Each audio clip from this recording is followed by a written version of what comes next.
I'm your host, Ed Porter. Welcome back to Transmission.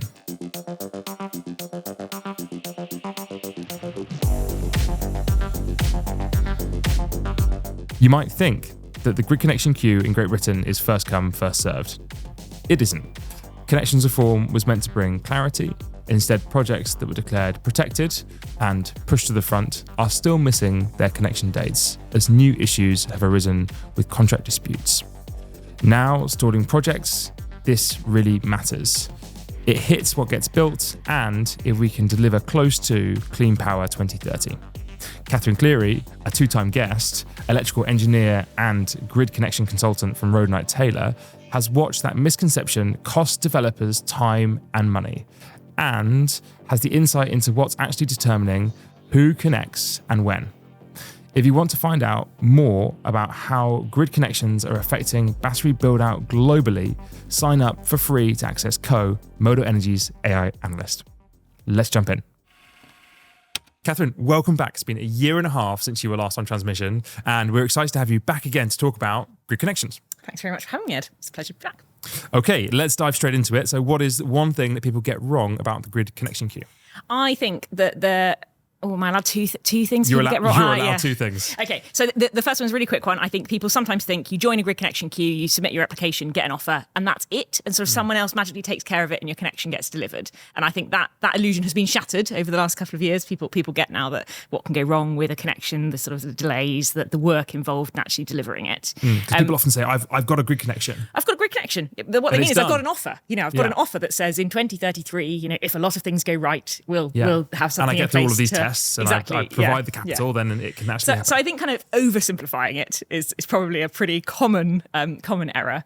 I think the other thing, which has really cropped up in the last sort of year or two, is that I think people have sort of assumed that a grid connection queue is a list of projects in the order they connect. And it's not. And this is a really important point. If you apply for a nuclear power station that's going to be located in Orkney, and I apply for a 20 megawatt battery project that's going to be located in Somerset, I can have applied 2 years after you, and I should be getting a connection date well in advance of you. We're going to need to build an awful lot of infrastructure for that nuclear power station. So actually, the connection queue is an order in which you applied, but it's not necessarily going to be the order you connect. And that used to be really obvious. And I think we've lost that over the process of the queue becoming so enlarged.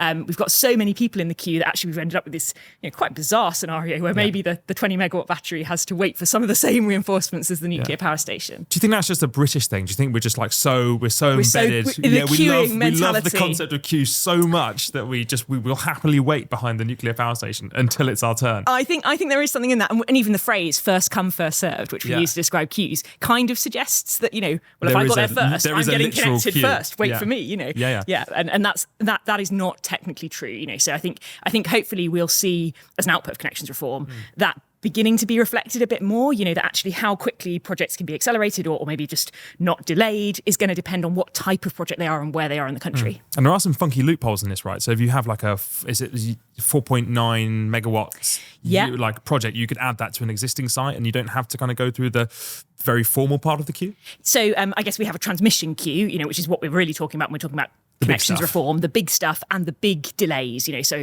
if I'm a 20 megawatt battery project, I still at the moment have to wait for maybe upstream transmission reinforcements. That 4.9 megawatt number that you mentioned is the kind of the golden limit. If I'm less than 5 megawatts, if I round to less than 5 megawatts, then I don't need to wait for those transmission reinforcements. So there is a threshold, a de minimis threshold. You can kind of sneak in a little bit with those smaller projects. Okay. There are some caveats, so it's not a golden rule for everything. But Okay, great. And then last time you were on, connections reform was still a design exercise, and you laid out what you thought a good outcome would look like. Now, TMO4 Plus, or connections reform, is live, and the Gate 2 offers are going out or have gone out. How close is what's happening to the version you hope for? So, I think my words last time possibly were about sort of speed and pragmatism, so let's get something, okay, and let's get it out quickly. It hasn't been fast. So, I think that's, quite an understatement. Connections reform is taking a long time. It's very complex.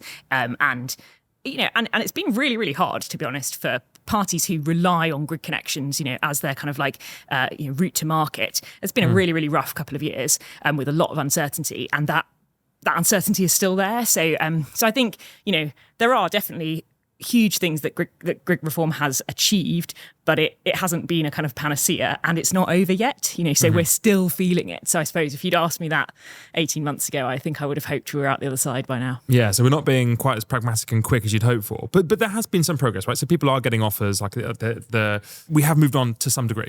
Yeah, absolutely. So I guess what has been successful is the kind of TMO4 plus idea, the sort of ideology was worked up into methodologies. Those methodologies have now been implemented, and we've got a kind of process by which customers are now receiving their Gate 2 offers. And the first ones of those sort of started coming out early this year. NISA are very happy because they've kind of got to the end of their first tranche of offers, which was projects with connection dates in 2026 and 2027. But I think we're still seeing some hiccups kind of even there. So are those a golden ticket? Like if you get one of those offers, is it just like, okay, everything's going to go smooth sailing from here? Or are there problems bubbling underneath? Golden ticket is a good way of phrasing it, isn't it? Because the 2026 and 2027 connection dates, they gave you the highest level of protection. So you were a protected clause 2B project, and the 2A and 2B. I guess the reality of what's happened, people really expected, therefore, their Gate 2 offer to look exactly the same as their grid connection offer had before. They were saying, look, I've built half the thing, we're expecting it to energise it next year. Nothing, don't change anything, thanks very much. Just have the same thing back again. Exactly. That's not quite what we've seen. So some Gate 2 offers that have come out are very simple and are basically copies of what was there before. We've also, though, seen a lot of Gate 2 offers come out with technical errors in them. So that means that NISA have done a great job of issuing the offers, but they need to be able to address the kind of technical queries. What does a technical error mean? Well, so I mean, that could be anything from, perhaps like just a typo that says, oh, sorry, did you want 1,000 megawatts? We gave you 100. They're quite important things in these contracts. So they can be kind of purely typographical errors. Sometimes they're sort of errors in the technical assumptions that have been used. Someone's picked up the wrong data, and that's literally given you the wrong technical solution. And surely this is an easy fix, right? Surely that's like, I'm sorry, I applied for 1,000 megawatts. Like you've typed in 100. Like let's just get this whipped round and get it fixed. Yeah, I think, and that's probably the nub of a lot of frustration, is that in isolation, all of these things are pretty straightforward things to fix, and from an engineer's perspective, you just look at it and go, yeah, that's fine. I know what's gone wrong here. I can reissue your offer. Yeah, absolutely fine. What happens is, I think when we've seen, when you try and do these exercises en masse and you're issuing several hundred offers, actually that kind of quality assurance process isn't there. And that means that you're suddenly, you've issued 250 offers, great, but 240 of them have got errors on, and now you're having to come back and kind of reprocess that. So that hasn't been great, and I think it's something that hopefully NISO will kind of have a bit of learning from for the next ones around. Actually, it's really worth putting in place that good QA process. You don't want things to have to come back to you. You could go a little bit slower and it could be faster in delivery, even though, you kind of do have to wait for that QA process to run. Yeah, and I think, obviously, in particular with things like transmission offers, so transmission offers and distribution Gate 2 offers are both kind of coming out at the moment. Distribution offers, tend to be delivered by a sort of slightly tighter team, that those teams within those DNOs have done that job for a long time. There's been slightly less kind of changeover of staff.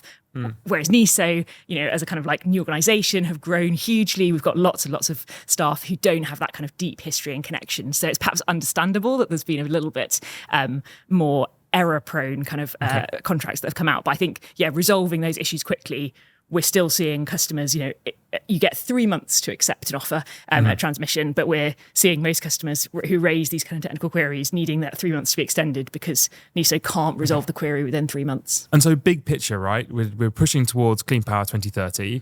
A very good goal, but perhaps something that there's a question mark around sort of how deliverable it is. But with the connections reform, are we starting to sort of quietly fall behind the pace we would need to hit in order to do Clean Power 2030? Yeah, well, I guess it's no secret that there was quite a lot of publicity around this statistic that came out earlier this year, which was that 62% of those 26 and 27 projects at transmission couldn't be delivered by their protected date. So that the TOs basically wrote to Ofgem and said, we don't think we can do this, either because we're slow, the developer's slow, maybe we're both slow, because this connections reform process has taken so long.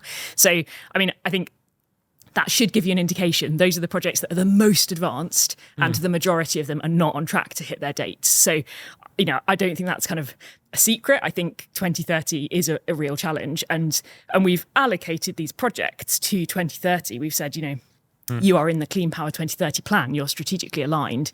But that doesn't guarantee you a connection date pre-2030. So no, I'm expecting we will see even more slippage over the next few years. Okay. And is it purely kind of it feels easy, perhaps, to point at connections reform and say, this is the problem.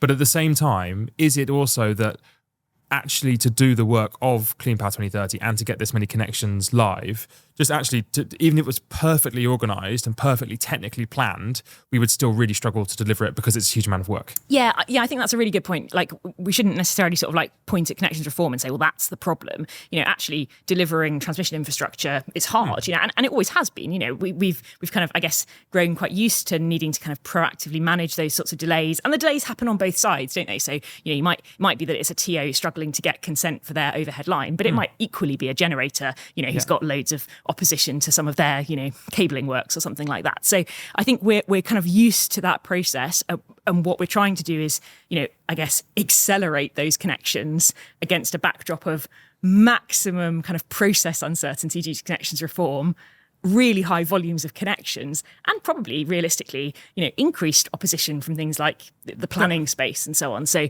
yeah, I think it's a multitude, a bit of a perfect storm really of factors. Of things popping up. And maybe just with that perfect storm, let's add in an extra bit of storm, because we've got long duration energy storage that just came through. So we have extra projects now that are going to be squeezed into the queue somewhere, a little bit of a queue jump maybe, because they need to come online by 2030/2033 of their sort of pumped hydro, and that already feels tight.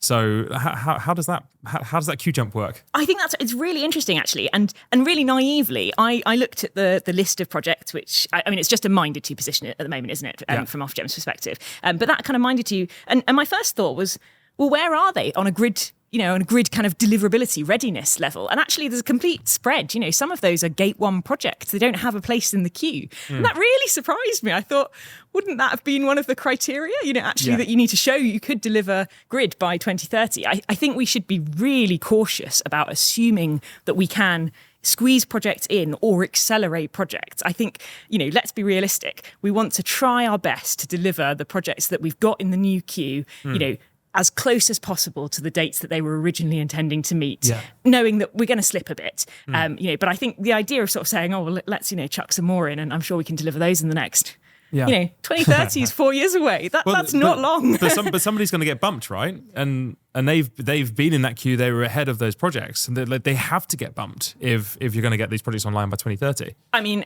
yeah, that's an interesting, you're assuming they definitely get bumped to get the projects online by 2030. I think I'm perhaps assuming it's pie in the sky that we're going to get those LDES projects online by 2030. Okay. I think and there's going to be a loosening of the rules. The finish line's going to get a bit of a... I think you'd need different criteria, to say actually, well, maybe we want LDES projects that are, I guess, good economically, but also really deliverable. We can actually deliver these. Because they're a bit more progressed or something. So I love that your first reaction on seeing the LDES outcome was like, what is the deliverability of these from a queue position? I'm an unabashed grid engineer, I'm afraid. Yeah, I love that. Okay, let's then stick on with storage. So we have around, let's say we're trying to build 30 gigawatts of battery pipeline. In theory, I think we think the number by 2050 is a higher number, but let's just take a rough government number of 30 gigs. Do we have the kind of engineering capability to deliver it?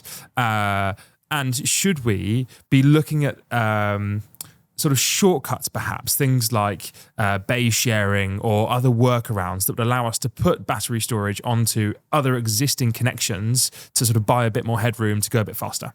Yeah, so I guess battery storage has had loads of attention because of the, oversubscription compared to the Clean Power 2030 kind of predicted figures from the government. And I mean, that's sort of a bit of a problem of connections reform's own making. We came up with these protection clauses, which were to try and give investors and industry certainty. And then we then we've sort of said as an industry, oh, we don't really like the outcome of this. We've protected too many battery projects. This must be a problem. I think, my answer to that from a grid perspective is that that's only a problem if those extra battery projects are driving reinforcements, the customer's going to have to pay for, or that are going to delay other projects, or that we think maybe just aren't needed. So there's a really important look at what's the engineering implication of adding more storage. And I think it's quite an interesting question because some of that storage is co-located, for example, so it doesn't need another bay. Like, it's not going to have a kind of adverse system impact necessarily. Some of that battery storage is maybe embedded in the distribution network. So I think the big broad numbers have been bandied around a lot. We've got 60 gigawatts, we only need 30. We've got another 20 that might be protected in future windows. But actually, I think to work out whether that's a problem, you have to drill down into of those, are any of them really triggering extra system reinforcement? This is just it. I think it's like a framing problem, right? So if you said you need to get, so the way that people currently think about it is we need 30 gigawatts. So we need to get 30 gigawatts of grid connection bays or slots that are available. So we need to add in these projects. I think if you reframed it and said, Catherine, I'm going to ask you, can you sneak 30 gigawatts of batteries onto the system without adding any new connections? Would you be able to do it? I think you might have a good go at it. Yeah, I think, I think definitely, there's a role for hybrid projects there, so adding battery storage behind the meter of another connection, so you're not actually adding any more local connection assets. It doesn't need another bay. And NISO have made some quite big strides in terms of their connection modelling assumptions to sort of say, well, actually, we don't think that batteries most of the time will sort of add to system peak loads. So you don't expect batteries to kind of be triggering a big new 400 kV line, for example. Yeah. I think there is a big opportunity there, specifically with hybrid projects. Bay sharing, so that would be a solution that would say, you're not a hybrid project, I own the battery, you own the solar farm, but we're 5 miles apart. Could we share a bay? And I think that's something which, at the moment, realistically, I think it's kind of getting lip service. It's sort of been put in so this is slightly hard to do pile. But it is important that we do it. I think realistically, so a 400 kV bay, so that's sort of, your switchgear bay within a substation, is rated, for, we could connect up to 1800 megawatts to one bay, and we do when we have large offshore wind farms, for example. So the idea that you're going to use one bay for one 200 megawatt battery project is really inefficient from an engineering perspective. So we have a bit of a kind of, I think we have a bit of a societal duty to say that's not a very good engineering outcome. Yeah. We should try and, make these things share bays. And even if that needs a bit of, the reason it's complicated is it does need some changes to the commercial ownership boundaries. I'm not saying, gosh, why hasn't anyone done this already? I definitely respect the challenges, but it's an important one. Okay, so I think the thing, if you're hearing this, it's kind of low utilisation grids are generally quite expensive. If you can bump up your utilisation, then you should get lower costs to consumers, and things like bay sharing get quite exciting. But we haven't finished with grid geekery yet, because we're going to go to CMP 470, which is the oversubscribed technology commitment fee, which is just the snappy title. One in a long list of fees. Yes, one in a long list of fees. So what is that doing, and what does it mean for developers? So this was a proposal which didn't actually come from NISO. That should be recognised. So this was anyone who's a CUSC party, so any generator or demand who's connected to the network can raise a CUSC modification. And this came from a battery storage developer. And it was saying, look, we think that, NISO have said they've got a problem. They've got, over 60 gigawatts protected projects in the Gate 2 queue. They only think they need 30. This is a financial mechanism, a market mechanism for saying, if we make those battery projects, or what they've said, technologies which are oversubscribed compared to their kind of clean power 2030 targets, if we make them pay an additional premium for staying in the queue, then that would help thin the numbers out, right? You're only going to pay if you've got a real project. And so, anyone with sort of speculative projects or so on, or, projects that are no longer looking so good for development might pull out of the queue, and that helps kind of thin it down. I think I'm a bit skeptical as to whether that's just a sort of easy numbers answer to a problem, which I'd like us to go back and look at that engineering impact. Do we need to thin it down? If we can actually, if it turns out that 60 gigawatts, 50 gigawatts of it, what we can get on with bay sharing through hybrids, which doesn't have a adverse network impact, then then why have another financial metric? And my worry is the financial metric kind of grabs the headlines and everyone says, oh, that'll do the job. Let's not do the hard engineering bit. Yeah, and also like you could see the world where we go, the system suggests it needs 30 gigawatts. We slim down the queue from 90 to 30 and we go, great, job done. And then we reassess the position, say, oh, actually, we needed 50 gigawatts. Well, I think that's a really good point, isn't it? Christ, where's the 20 gigawatts spare? We've lost it. How I'm sure there are loads of philosophers, I can't remember who, but the only thing you know about forecasts is it's wrong, right? Like it's just a forecast, So the idea that we're saying, oh, it's definitely going to be 30 gigawatts, like that seems very presumptuous to me. The error bars on that must be quite large. And I think, we do need the queue to reflect that. We can't just have a queue of, I was listening to your Kate O'Neill episode, by the way, with Nise. And I think the term she used was sort of a queue of kind of ripe projects. Like the idea that the projects in the queue are all kind of like perfectly ready to be connected. I think that would be a disaster because I think what you'd find is them going, "I'm ready to be connected," and Tia would go, okay, yeah, if you could just wait for 7 years, yes. So that's not really how it works. The queue has to gradually move as the connections become available and we build the infrastructure. But over those kinds of time periods, we see really significant changes in the market conditions. People will fall in and out of the queue. So I think that idea that we've got a number and we need to come up with as many mechanisms as possible to get exactly that 30 gigawatts seems a bit flawed. So you're I'm trying to read the room. You're a fan of it as a concept, or you're a fan of it doing some of this work, but you think it might be an overly blunt mechanism, and actually, if given the free choice, you'd rather it being done from engineering first principles than. I think we should do the engineering first. Okay. Like I'm not really a fan of CMP. Okay. I say it like I. But yeah, I think that we're probably prioritising the wrong solution there. Okay, makes sense. And you snuck CUSC into the conversation, which is the connection and use of systems code. It is, yes. Sorry. What is that? What is that mythical thing? So that's the set of commercial rules, effectively, which govern how generators, demand users, network operators all interact commercially on the transmission system. So it governs charges, connections, processes. So if you hear CUSC, now you know. You'd already dropped CMP for, so I thought that was. Okay, right, and those are I think they're code modification proposals. They are code modification proposals. Yeah. Yes, okay, very good.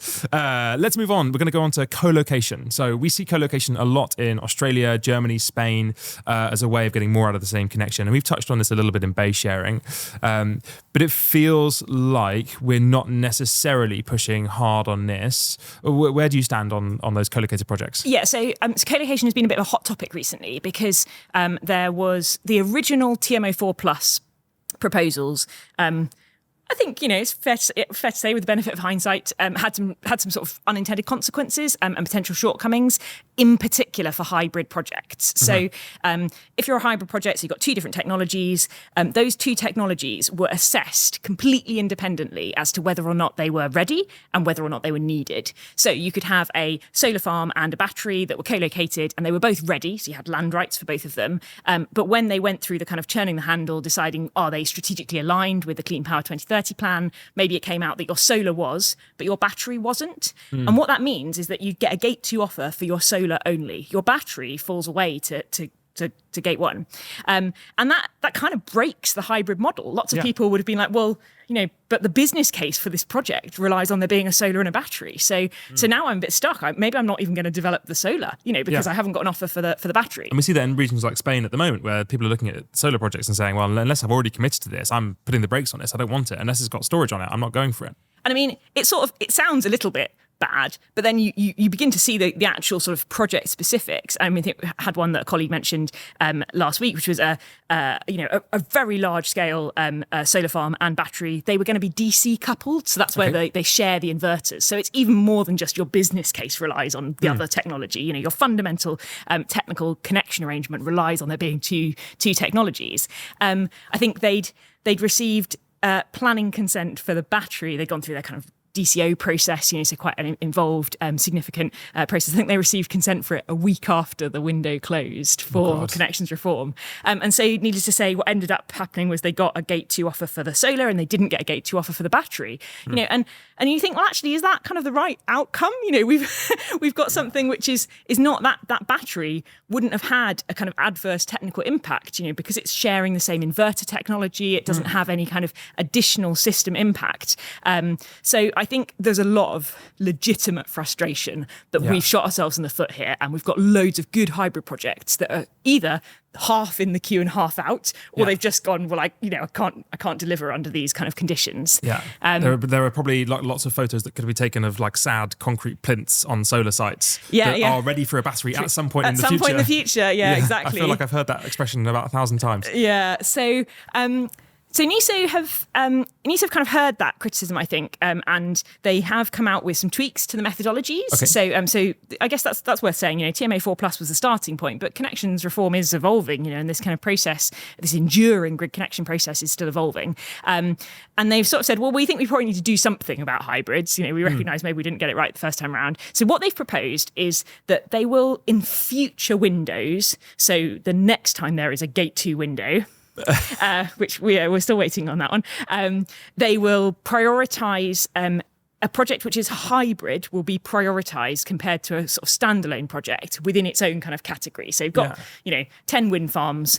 They've all got planning consent, but one of them's got a battery on it. Okay. That wind farm plus battery will go to the front of those 10 projects. But hold on, isn't this pointless? They're going to the front of the back of the queue. They're going to the front of the back of the queue, which is already too long anyway. Like this, yes, I should. Your words, not mine, Ed. Yeah, I should. I would be quite frustrated with that, I think. I think for a lot of people, that's sort of too little, too late. Yes. The other thing that NESO have done is they've introduced what they're calling a parent-child concept. So that's where if you've got two technologies, you can tell NESO when you're applying, okay, this technology is the parent technology. And what that means is it could stand alone. So if you're only going to give me an offer for the solar farm and the solar farm is the parent technology, then I'm still interested. So give me that offer.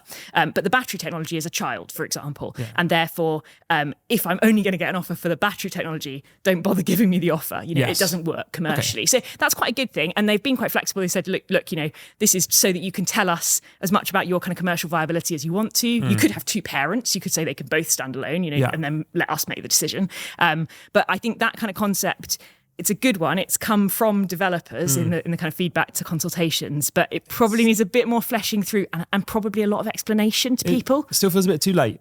Like it just feels like we have this roadmap, almost to 2030, but let's say we're not hitting 2030.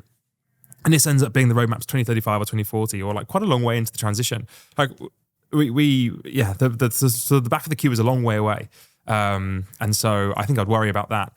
Just to go back on a few things, we had AC and DC coupling, so we have alternating and direct current. Most co-located sites are alternating AC, so that means that the solar has its own inverter, the battery has its own inverter, and then you connect it to inverters. That's pretty standard in lots of places. DC direct current, so that's essentially the solar and the battery connect before the inverter, and you have one inverter for the two technologies. That's much more common in places like Australia, do a lot of DC coupling. But just so for people sort of thinking about that and thinking, okay, how do these work? And then you also mentioned DCO. That's obviously the sort of the direct consent that comes through for people to get planning to move their project forward quite quickly. Just to clear up a bit of acronym, a bit of jargon. Okay, and let's move on from co-location into the demand side, because if generation was tough and we found a big queues, demand must be easy. So we are now getting lots of large new loads like data centers trying to get connected. Is this a harder problem than connecting generation? It feels like actually what we need is demand, so shouldn't it be quite straightforward to get them on? Yeah, it's interesting that, isn't it? I think, I guess from a system operation perspective, like some more demand sometimes might be useful. Some more controllable demand would be incredibly useful. Yeah, extremely useful. But, again, stepping back, that kind of engineering hat on, ironically, connections is really quite separate from system operation. In the connections world, we think, how do we plug you in? We don't really care what you do, once you're plugged in. So, and demand, when it comes to plugging in demand, it's simple things like actually the security of supply. So how resilient does your connection need to be for a data center is different to a wind farm. If you're Microsoft and you're building a massive data center, you really don't want it to go off. So that probably means you're going to have at least 2 points of connection, so 2 bays. You might want that resilience to be spread between different substations. So we build more infrastructure per megawatt for demand than we do for generation. So that sort of needs to not be underestimated, that when we say we've got, 170 gigawatts of demand in the queue, if we were to actually try and connect all of that, we'd be building a lot. So 1 gig of demand is harder than 1 gig of generation? It requires more assets. More local assets to be built from the grid side. Okay. So that's one thing. I think the other thing is that, again, perhaps sort of, some of the quite relatively simplistic ways we assess the network when we look at someone wanting to connect. So again, you take that 1 gigawatts of demand, and maybe it's located in, West London. Someone wants to put a data center in that kind of Slough hub. Then, what you're actually looking at is, if I add that 1 gig of demand to the system, there are going to be times when effectively what that does is use more onshore wind that's happening in Scotland, right? Which is sort of good from a system perspective, but I still need to get it from Scotland to Slough. So that demand, especially demand in the south of England, can still trigger really quite significant upgrades. So ironically, you'd probably have your 1 gig of wind in Scotland and your 1 gig of demand in Slough, and they'd probably both have the same, what we call enabling works, so the kind of transmission works needed to facilitate those power flows on the system. So if somebody, let's say you've got 2 data centres, both 1 gigawatt, one applies in Slough and the next one applies in Aberdeen the next day, but is behind it from a sort of a queue perspective, does the system operator have like the ability to say, oh, hold on, it actually would be pretty useful to have a bit of demand in Scotland, and having one right next to London it's going to trigger all of these reinforcement works across all these boundaries? Does it have the ability to kind of just slightly rejig things in order to make the system run slightly more smoothly, or is it sort of bound by the rules? So we don't, it's a really interesting question. At the moment, the rules don't sort of say, okay, well, we're going to queue jump this one, which might be helpful to the network. There are ways you could do that, project designation, things like that are kind of routes where you could begin to start look at strategic demand and perhaps ways of accelerating that. But at the moment, we don't generally do that. But instead, I guess it comes back to that fundamental, what is the queue? The queue is just the order that you applied and we studied you in. But we can still take that data centre in Scotland and it might get an earlier connection date, for example, than the data centre in Slough. We haven't rejigged their queue positions. We just looked at what engineering works do we need to do. Okay, that makes sense. I think the one thing is, I would say, is that the kind of the grid queue for demand is really significant, and I mean the grid queue for demand even in Scotland is really significant. So a lot of people have had this idea, and I think what would probably be great is if you put a data centre in Scotland that didn't mind not operating when it wasn't windy. That would be fantastic. That's a real sort of. But I haven't found that kind of Netflix like punter crowd yet. That only, yeah. I mean, it's we had a really interesting episode on thermal storage recently around the potential to sort of heat up concrete blocks to like. Essentially be a demand load and reduce our reliance on gas during times of the year, and then at times when the electricity grid is scarce or it's really tight, you say, well, look, we're just going to stop running on electricity. We still have some of our gas system here, run the gas through. The same energy is coming into the system, but we're reducing our demand in peak winter, but we're increasing our demand in the middle of summer. Let's say when we have industrial loads, and I really like that concept, but I'm not sure that would get bumped in the queue just because of how we think about these projects. Yeah, but it is coming. I think so there is some really good kind of noises that are happening now where we're beginning to see, I guess, really because of how much pressure there is on transmission owners in particular, to give people earlier dates. And so we're seeing more sophisticated sort of assumptions around how loads and how demands operate on the network. So whenever a customer applies, the transmission owner, if they're a transmission customer, would do a network study to work out what their impact is, how many things need to be reinforced. And they do that using sort of, we call them construction planning assumptions, CPAs. And actually there's a lot of focus now on what those CPAs are, how time-based they are. Do they just pick a couple of, we used to do this, basically would say, what does a windy day on the system look like? What does a not windy day on the system look like? And what does a sort of summer Sunday look like? Just pick those three. Whereas now actually we could do, if we've got more flexible demand, more sophisticated demand, we can do much more sophisticated studies. Okay. Now, as two engineers, we should never venture into the world of politics, but here we go.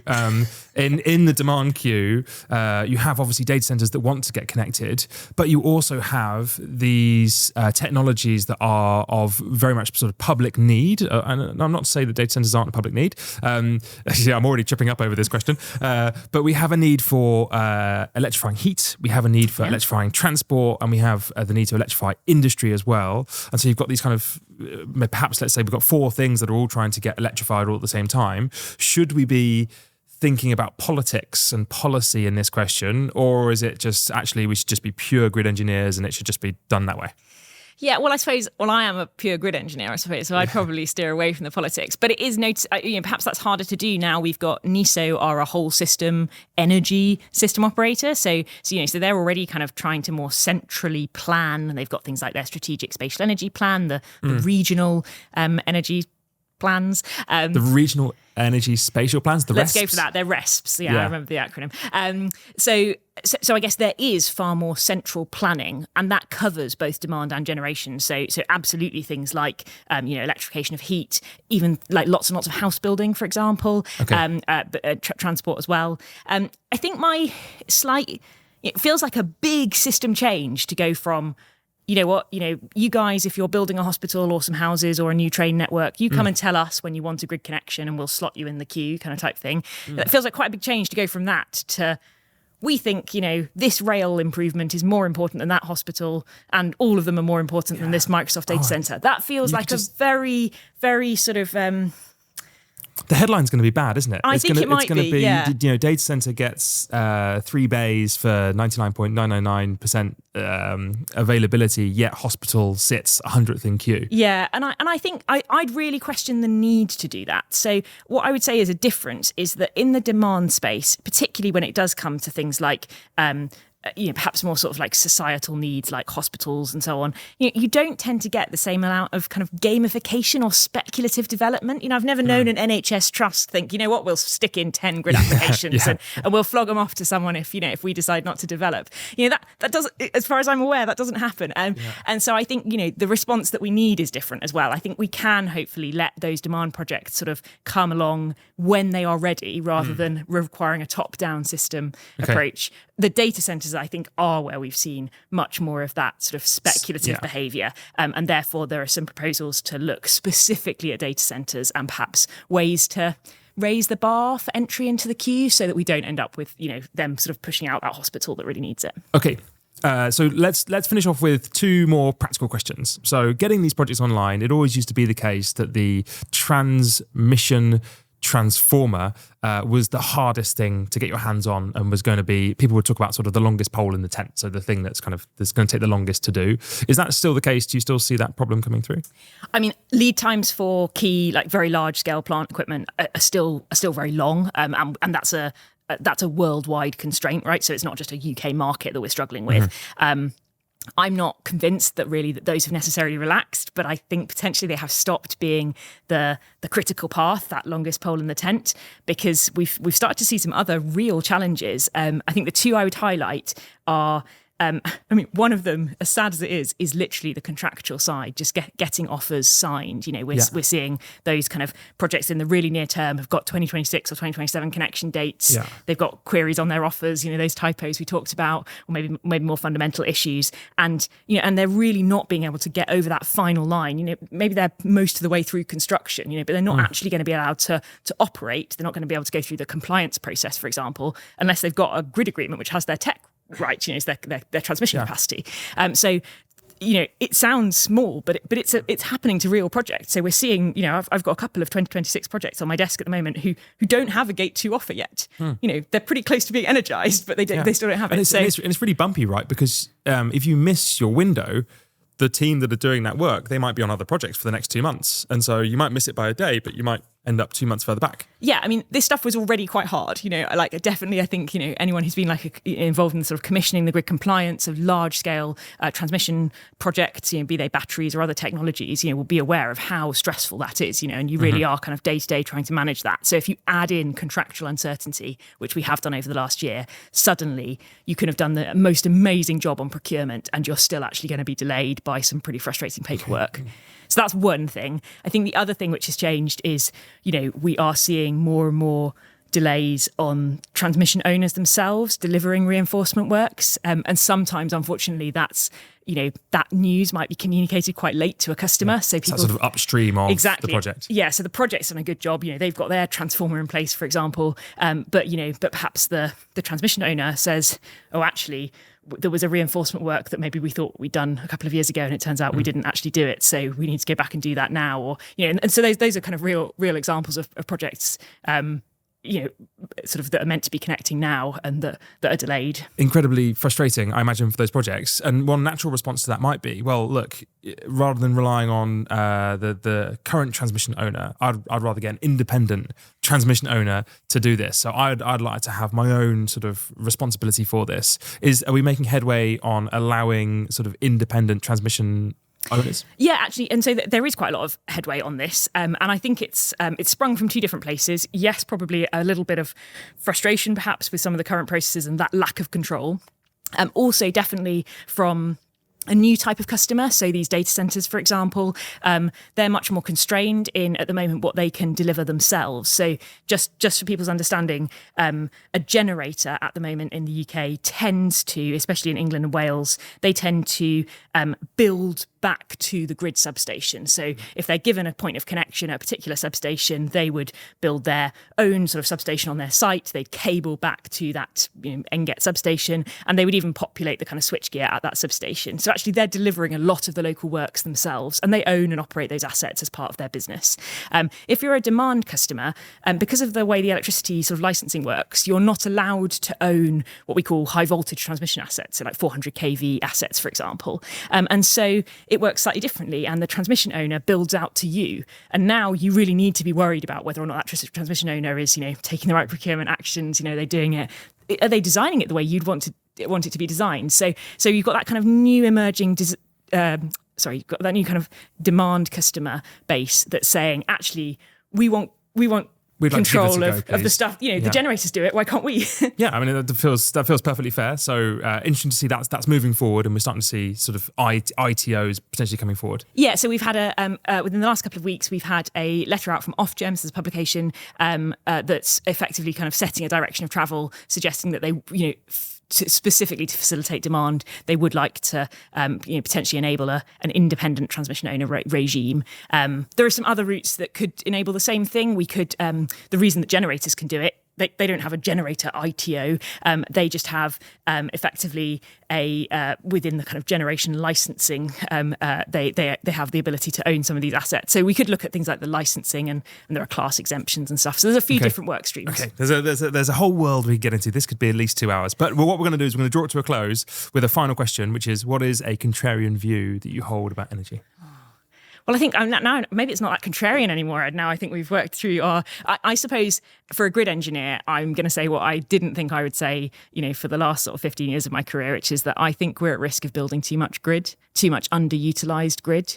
I think I'm really surprised by some of the engineering outcomes that we're seeing, which are saying, we need to build a 20 bay substation here, even though actually, we've been through the gate 2 process, and we previously had 10 customers and now we've got 2, but we're still we're standardization. We're still going to build the 20 bay substation. So build it and they will come type thinking. And that's just feeling really wrong. Like you look at our kind of electricity bills now and you think, we don't want to build an expensive grid. We want to build a streamlined, efficient, quick grid. Ofgem should be red hot on this. I think worryingly though, Ofgem have been sold from an engineering perspective, they've said standardize everything, make sure that you're going for low regret scenarios, make sure it's future proof. They all sound like really good words, but if you dig into them, they're really expensive words too.